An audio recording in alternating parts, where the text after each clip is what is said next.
Salut les amis, j'espère que vous allez bien. On se retrouve pour une nouvelle vidéo. On va évidemment commencer à se projeter sur la rencontre de Ligue des Champions qui va opposer Manchester City au Real. Match aller des barrages de LDC, puisque on vient donc de clôturer cette semaine avec Coupe du Roi et Liga par le derby hier. Donc projection maintenant sur Manchester City. Encore une fois un match très important pour la suite de la saison du Real. On va démarrer comme d'habitude les amis avec les unes des quotidiens madrilènes après ce derby hier entre le Real et l'Atlético. Le seul gagnant de ce derby, c'est le Barça qui jouera ce soir face à Séville.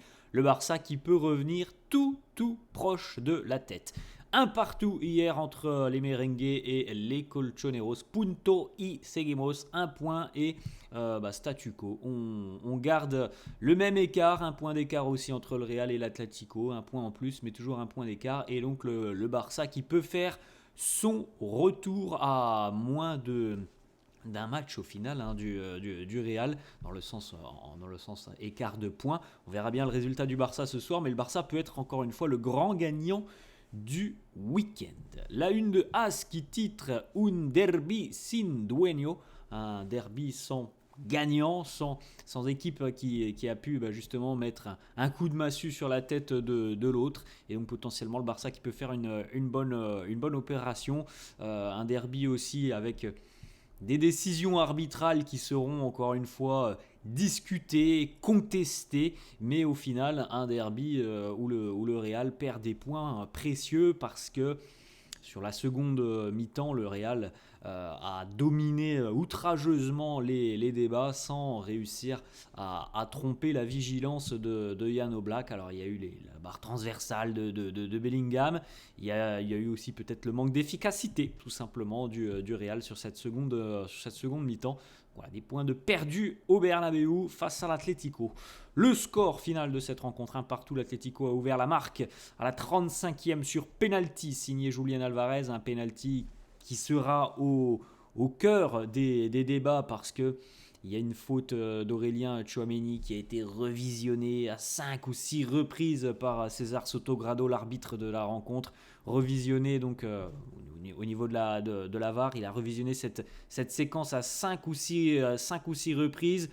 Il y a eu des échanges avec la VAR qui sont assez lunaires puisque César Sotogrado demande un autre angle de caméra. La VAR lui répond on n'en a pas. 2 minutes plus tard, qu'est-ce qui s'affiche pour toutes les personnes qui regardaient à la télé? Un autre angle de vue. Bon, voilà, encore une fois quand même assez surprenant.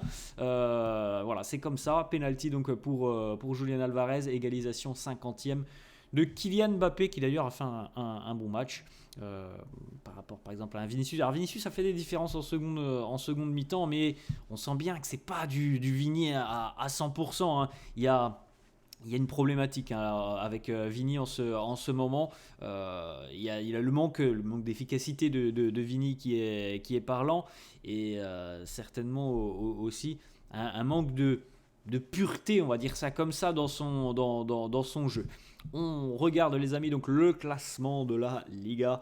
Le Real en tête 50 points devant l'Atlético 49, le Barça 3ème avec 45 points, et regardez même l'Athletic Bilbao qui n'est pas très loin, bon, qui a quand même quelques points de retard, mais l'Athletic Bilbao n'est pas très loin. Le Barça donc avec 45 points peut potentiellement ce soir revenir à 2 points du Real. Bon, on suivra la rencontre des Blaugrana du côté de Séville.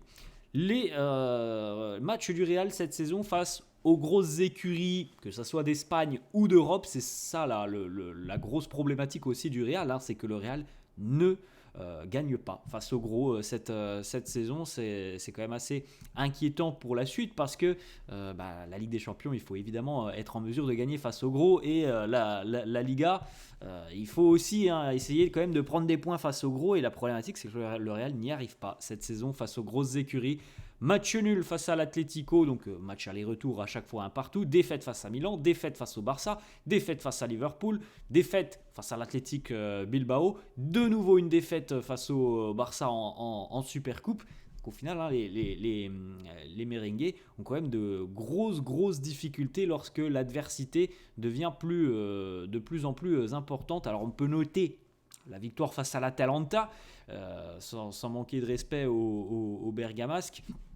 C'est peut-être pas la plus grosse écurie d'Europe, l'Atalanta. C'est une très belle équipe, c'est peut-être pas la plus grosse écurie d'Europe. Voilà, ça montre aussi les limites du Real cette saison face aux grosses cylindrées. Des déclarations de conférences de presse d'après-match. Carlo Ancelotti qui nous dit on a été très lent en première période. Alors franchement, la première période est inintéressante de la part du Real. Il n'y a rien de bien intéressant. Le rythme du match n'est pas bon, alors que ce soit du côté du Real ou de l'Atlético. Il n'y a rien de bien notoire sur cette première période et rien de bien positif. Autre déclat de Carlo qui nous dit on méritait mieux, surtout sur la seconde mi-temps, on a marqué, on était bien dans cette rencontre, ça a été un très bon match de notre part en deuxième mi-temps. Le Real a dominé largement les débats en seconde mi-temps, a en plus de ça égalisé très rapidement à la 50e. Donc voilà, il y a eu 40 minutes de forte domination quand même des merengues sur l'Atlético, mais voilà, la barre transversale. Une inefficacité aussi devant le but, un Jan Oblak qui n'a pas énormément de miracles à réaliser quand même en seconde mi-temps, donc on a été quand même improductif en seconde mi-temps alors que l'on a dominé cette rencontre, qu'on a eu des situations. Autre déclat de Carlo qui nous dit oui, on a beaucoup mieux joué en seconde mi-temps, on a eu un total contrôle de cette rencontre. Ce penalty nous a fait mal. Alors, comme on l'a dit tout à l'heure, c'est l'une des décisions, encore une fois, très très controversées. Je pense que vous avez vu les images. Tchouaméni qui marche sur le pied de Samuel Lino. Alors après, vous avez peut-être vu aussi des replays sur les réseaux sociaux où Tchouaméni n'appuie pas le talon. Bon, c'est assez compliqué. Ce qui est fou, c'est que c'est surtout contre l'esprit du foot que la VAR intervienne, parce qu'on peut croire que Tchouaméni marche sur le pied de Samuel Lino. Bon, pourquoi pas. Mais après, il faut quand même rester dans l'esprit du foot. Et la VAR a cette problématique, c'est qu'elle n'est plus du tout dans l'esprit. Voilà, le ballon, Samuel Lino, il lui passe devant. Il y a même pas, il va toucher le ballon. Le ballon, il est déjà à 10 mètres. C'est pour ça que c'est pas dans l'esprit du jeu. Et donc siffler un penalty là-dessus, peut-être que Tchouaméni marche sur le pied de Samuel Lino, mais je pense qu'il faut vraiment essayer aussi que les arbitres intègrent cette notion d'esprit du jeu. Le ballon, il est à 5 mètres de Samuel Lino hier.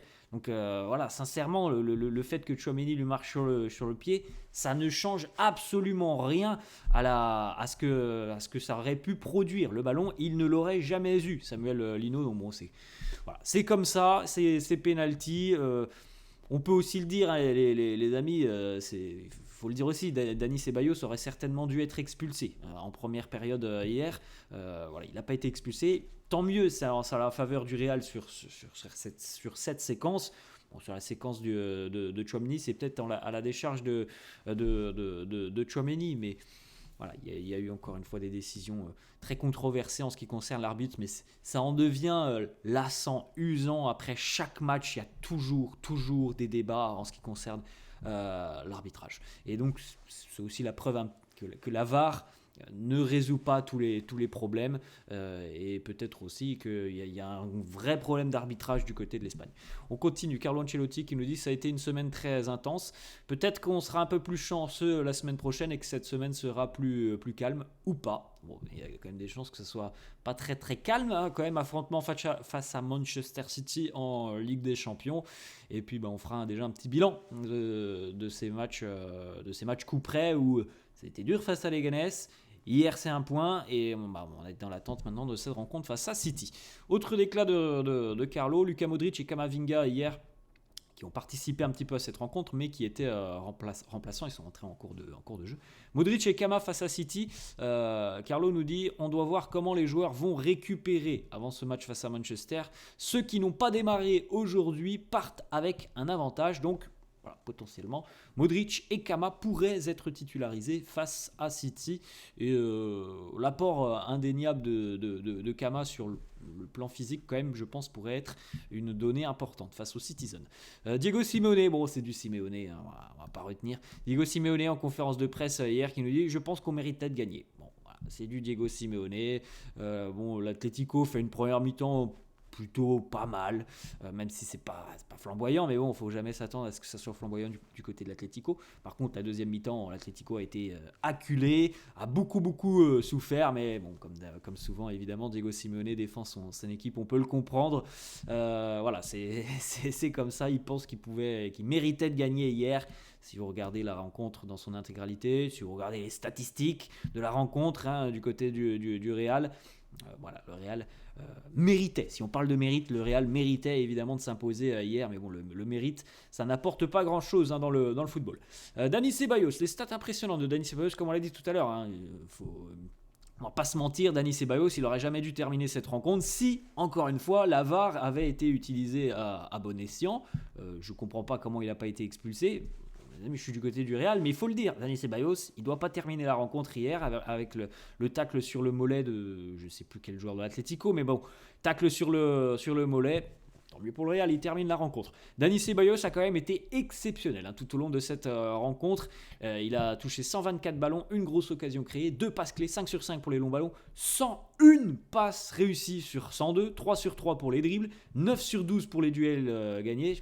Pas si vous vous rendez compte quand même, les amis, Dani Ceballos, hier, c'est 99% de passes réussies. Ça montre aussi à quel point l'Atlético a été dans l'incapacité de gêner les relances du Real, comme souvent, comme à l'accoutumée, l'Atlético, c'est plutôt un bloc bas, et Dani Ceballos a eu toute la liberté du monde pour pouvoir un petit peu organiser le jeu du Real, créer des décalages. 99% de passes réussies, c'est énormissime. Autre stat, les amis, depuis 2017-2018, donc depuis le début de la saison 2017-2018, lorsque Dani Ceballos justement est arrivé et a fait ses débuts du côté du Real Madrid, il y a eu 366 fois où un joueur du Real a dépassé la barre des 100 passes sur un match de Liga. Même c'est plus, c'est 366 fois sur l'ensemble des matchs de Liga. Et Dani Ceballos est le premier joueur à avoir une telle précision de passe. 99,02% de précision de passe. C'est la première fois depuis plus de 8 ans, depuis son arrivée en Liga. Ça n'a jamais été réalisé. Cette prestation de Dani Ceballos, cette pureté, efficacité au niveau transmission. La petite photo, c'était avant le match, Kylian Mbappé qui récupérait son trophée de joueur du mois en Liga avec sa carte de fut. Mbappé qui a atteint donc hier la barre des 500 buts ou passes décisives à l'âge de 26 ans. C'est un record dans l'histoire du football. À l'âge de 26 ans, c'est un record, les amis. Il est devant Neymar, devant Messi ou devant, très loin même devant Cristiano Ronaldo. Mais on sait que Cristiano s'est mis justement beaucoup à être décisif, à peu près dans ces eaux-là. Il est devenu très très productif à 26, 27. Plus les années passaient et meilleur Cristiano était. 16 buts et 2 passes D en 21 matchs cette saison pour Kylian Mbappé en Liga, ce qui est quand même un bilan plutôt satisfaisant. Lucas Vazquez qui nous dit le premier derby de Mbappé, il a fait de très bonnes choses, il a marqué, c'est créé des occasions. Kylian est en train de grandir chaque semaine, nous sommes très heureux de son apport. On le dit, Kylian est très à l'aise depuis quelques semaines.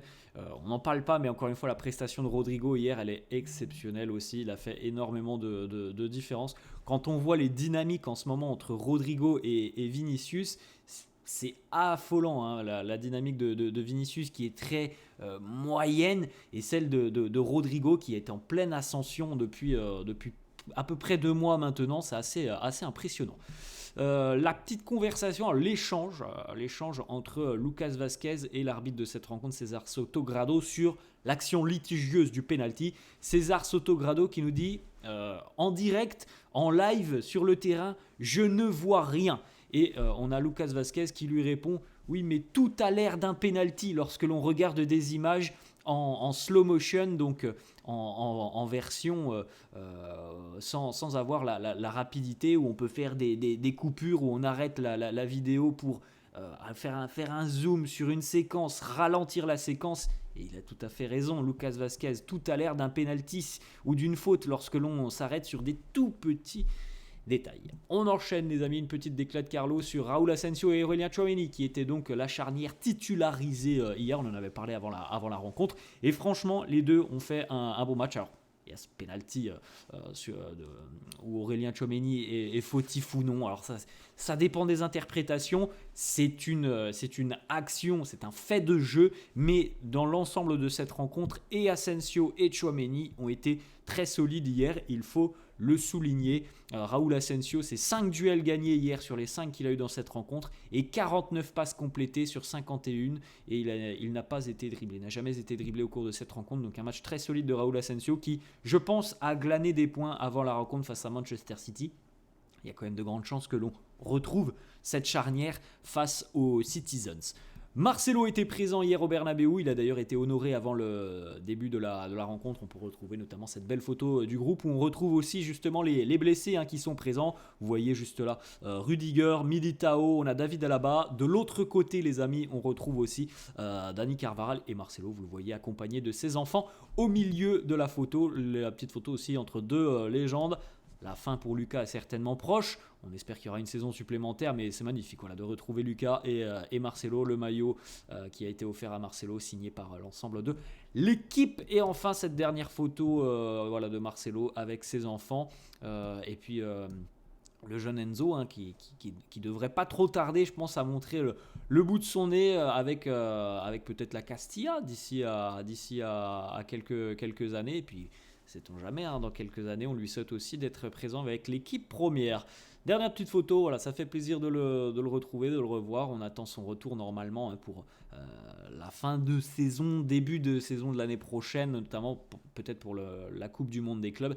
Dani Carvajal était présent évidemment hier pour ce derby. Voilà les amis, la fin de cette vidéo, j'espère que ça vous a plu. Merci à tous ceux qui sont présents, merci à tous ceux qui lâchent des petits pouces bleus. N'hésitez pas à vous abonner les amis, près de 80 000 abonnés. En tout cas merci à vous tous, laissez-moi en commentaire ce que vous avez pensé de ce derby. Est-ce que vous êtes confiants aussi avant la rencontre face à City? Je vous souhaite une bonne journée et je vous dis à la prochaine. Ciao.